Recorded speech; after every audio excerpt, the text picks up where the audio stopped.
Boa tarde, queridos alunos. Hoje nós vamos falar na aula de arte, que vai ser a nossa última aula de arte do ano, sobre histórias contadas em cliques, a vez da voz, diferentes povos, muitas culturas.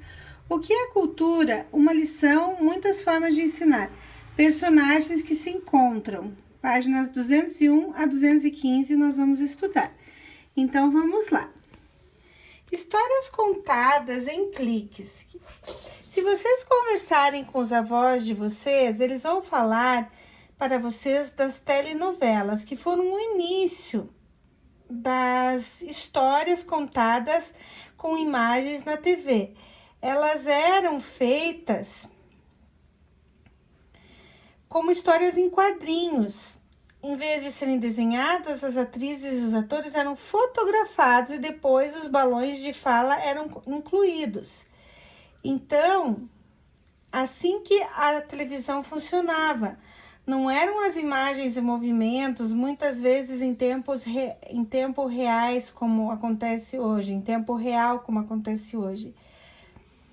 As fotonovelas, elas eram feitas com antecedência, depois elas eram montadas numa sequência lógica e depois as falas dos personagens, para não ficarem só os movimentos nas fotos, elas eram feitas em balões, como nas histórias em quadrinhos. Então vejam que interessante, olha o mecanismo para filmar, para fotografar de antigamente. Muito interessante. Esse equipamento deve estar já em um museu, porque hoje a tecnologia evoluiu muito e as coisas estão bem diferentes, né? Mas no tempo das fotonovelas e das filmagens caseiras, que foram as primeiras, era esse equipamento utilizado. Bem, aqui vocês vão fazer algumas lições com material complementar, bem legal. Criar uma fotonovela sem texto, com material que está lá atrás, no material complementar.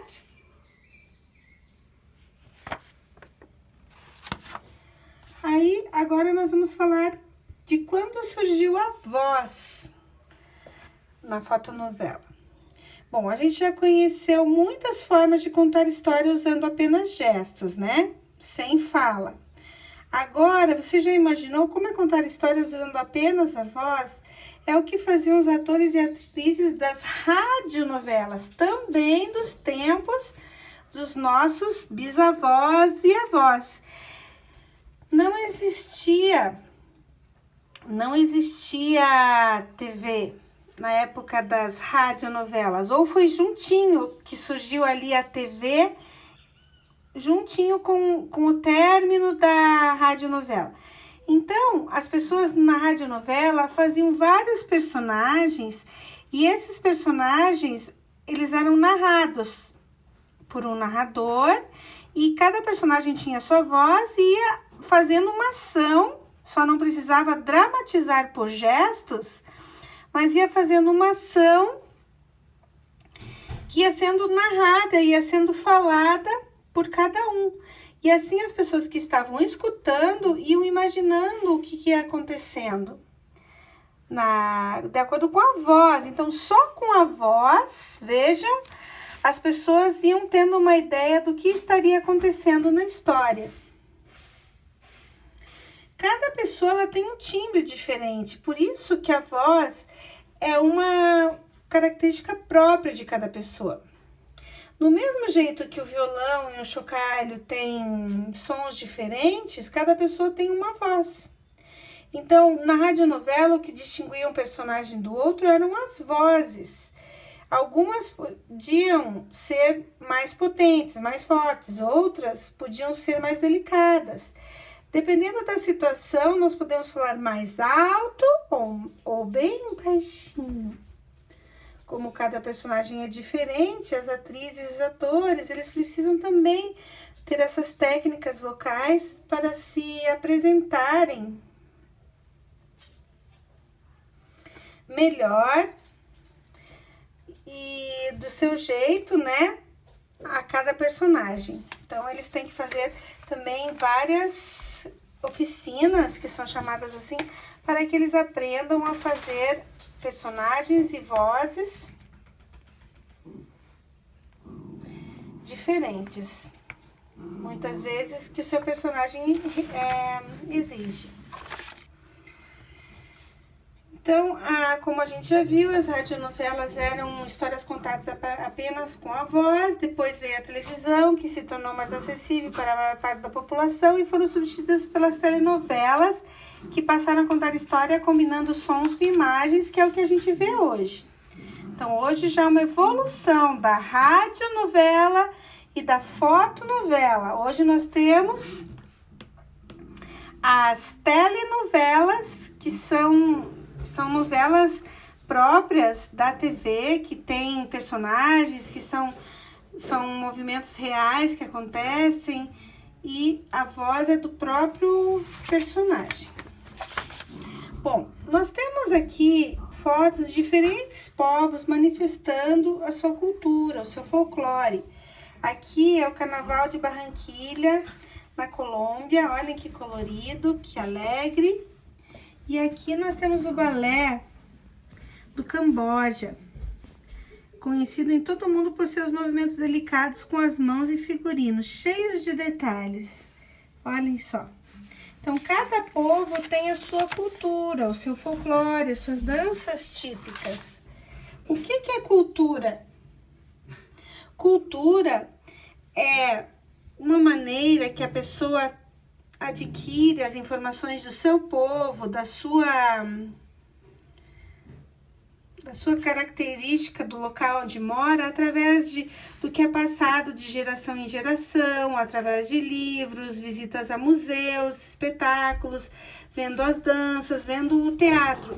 Assim, a pessoa adquire as informações sobre a sua cultura, sobre o seu país, sobre a sua região.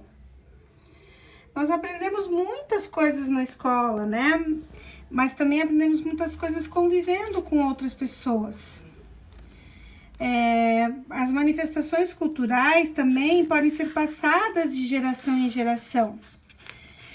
E isso, a cada passagem de geração em geração, de ritos, de danças, de tipos de comida, maneiras de fazer determinada ação, cultivo da terra, enfim, tudo isso se dá o nome de folclore. Que isso tudo vai ser passado de geração em geração, até que vai ser passado novamente dos filhos para os seus filhos, e assim é uma roda que nunca cessa. Então, isso é cultura, e a característica de cada região é o folclore, né? O aspecto, as características próprias de cada região. A religiosidade é uma manifestação cultural. Até a nossa forma de escrever, fazer arte e nos divertir é parte da nossa cultura. Nós aprendemos como se escreve, né, a nossa língua portuguesa, nós aprendemos como podemos cantar uma música, brincadeiras que nós aprendemos, tudo isso faz parte da nossa cultura. Bem, aqui vocês vão pegar bastante material, do material complementar, e também fazer a cultura de diversos países, algumas festas tradicionais de diversos países. Uma lição e muitas formas de ensinar. No mundo inteiro, os ditados são muito populares. Os ditados, eles resumem em poucas palavras a sabedoria do povo, o que ele deseja ensinar para todos. É possível descobrir pelos ditados o que um povo considera ruim e o que um povo considera bom. Tudo isso aqui faz parte do folclore também. Então, alguns ditados alemães, para vocês compararem. A maçã não cai longe do tronco. Cozinheiros demais estragam o mingau. Melhor um pardal na mão do que um pombo no telhado. O que o Joãozinho não aprendeu, o Joãozinho jamais aprenderá. Agora vamos ver uns ditados brasileiros. Mais vale um pássaro na mão do que dois voando.